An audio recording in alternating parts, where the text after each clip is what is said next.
feel like, is this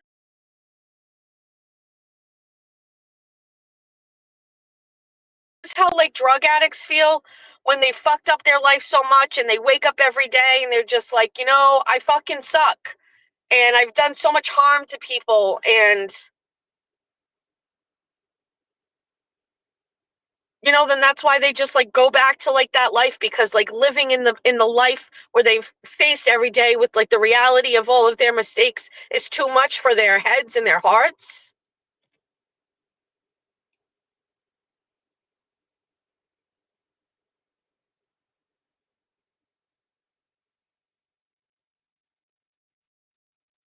You think that I don't think every day about back when my parents got divorced and we moved back here,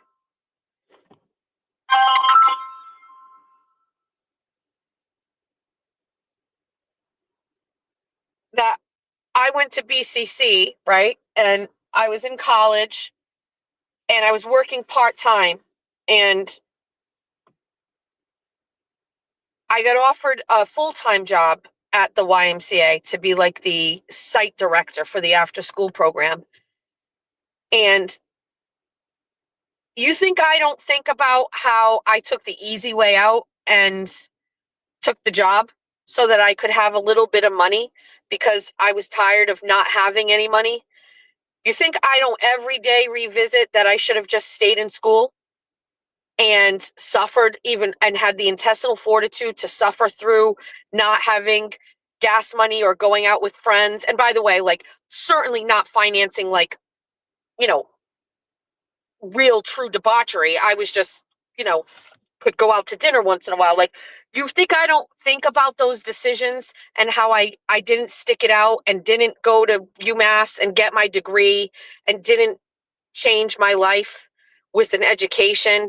And instead I was like, yeah, you know what?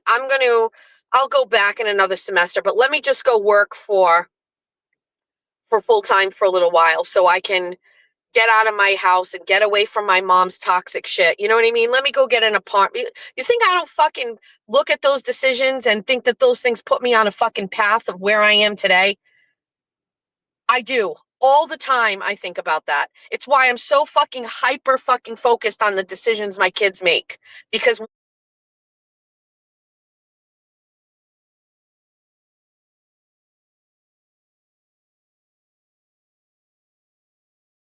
one misstep, I feel like, changed everything. Or I don't want them to ever think that those are the easy ways. Or if it is hard, to give them help and help them push through when it is hard. Believe me, I think about my life all the time and how it really is just a collection of mishaps and mistakes and fuck ups.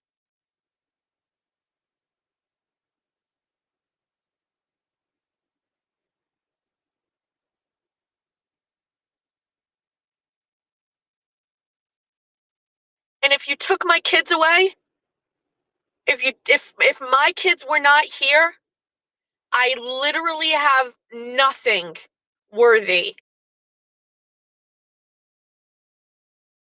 of talking about. Nothing. I've lost every election I've ever won, I've run in. I have no money. I don't own a home. Nothing. I have no accomplishments except for my children.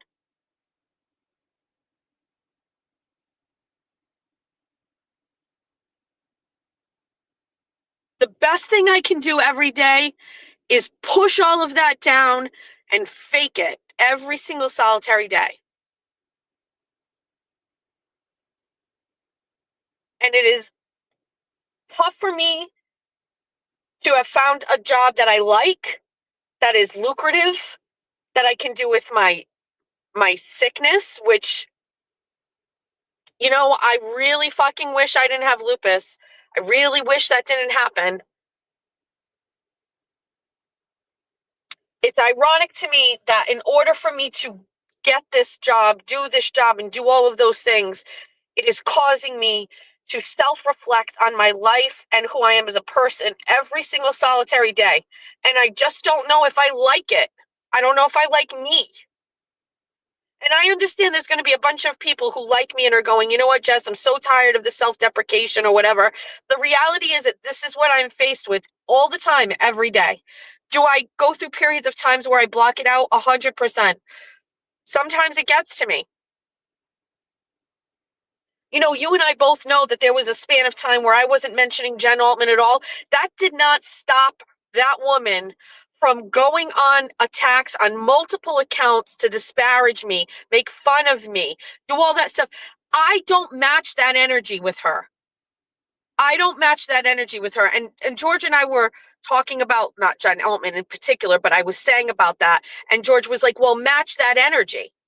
Go after those people every day. And I'm like, Georgia, I I can't do that. They can. I can't. I would hate myself. The day that I broke down, like how many times in a month Jen Altman was posting about me, is like, I couldn't give that much of my day to a person like that.